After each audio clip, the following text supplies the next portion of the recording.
Hi, I'm Leilani Farha, the UN Special Rapporteur on the right to adequate housing. I was appointed by the UN Human Rights Council in 2014. The Council is made up of governments and is the highest human rights body within the UN system. I was appointed as an independent expert, and I sort of play a global watchdog role where I am tasked with monitoring and assessing the enjoyment of the right to adequate housing globally. I do this through country missions, of which I do 2 a year. I do it through thematic reports where I'm able to sort of delve more deeply into an issue of concern related to the right to housing. And I do it through communications where I write directly to states about issues that I've learned of that may be resulting in non-compliance with the right to adequate housing.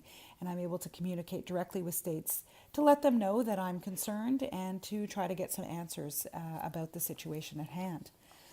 Let me tell you a little bit about the right to adequate housing, because I'm not sure everyone always understands it, and I think people get afraid of international human rights law and what it might mean. It's actually quite simple. The right to adequate housing under international human rights law means a place to live in peace, security, and dignity.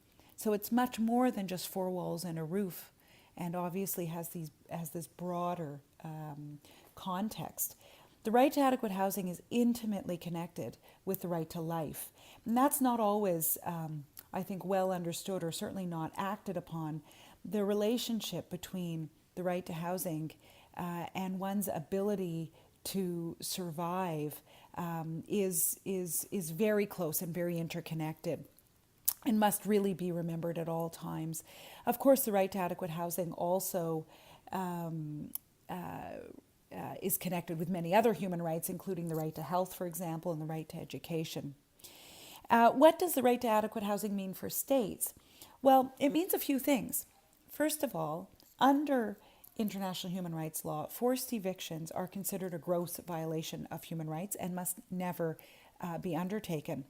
And if there are instances where it can be proven there is absolutely no other choice but to implement a forced eviction, there are very strict guidelines that must be adhered to.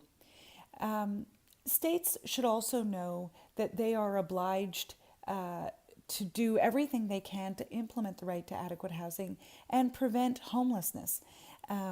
The SDGs, in fact, commit states to ending homelessness by 2030, and that's a very, very serious obligation on states, and with an immediate timeline that they should be adhering to.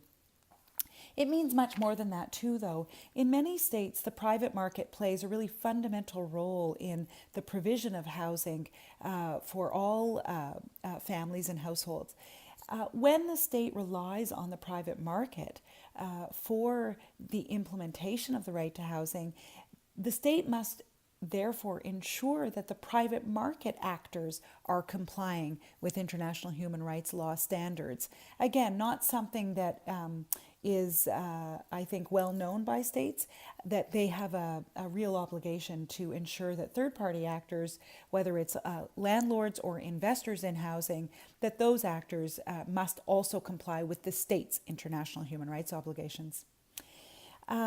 Before I end off, let me just say I am really sorry that I couldn't be in Italy with you. I really wanted to attend the tribunal. I think the work of the ITE is so important. It really provides people with a space to claim the right to adequate housing. And so many of us are living in places, in states, in cities where we can't claim the right to adequate housing. There are no access to justice mechanisms. And so I really applaud the ITE, and I wish you the best of luck and great success with your tribunal. Thanks so much.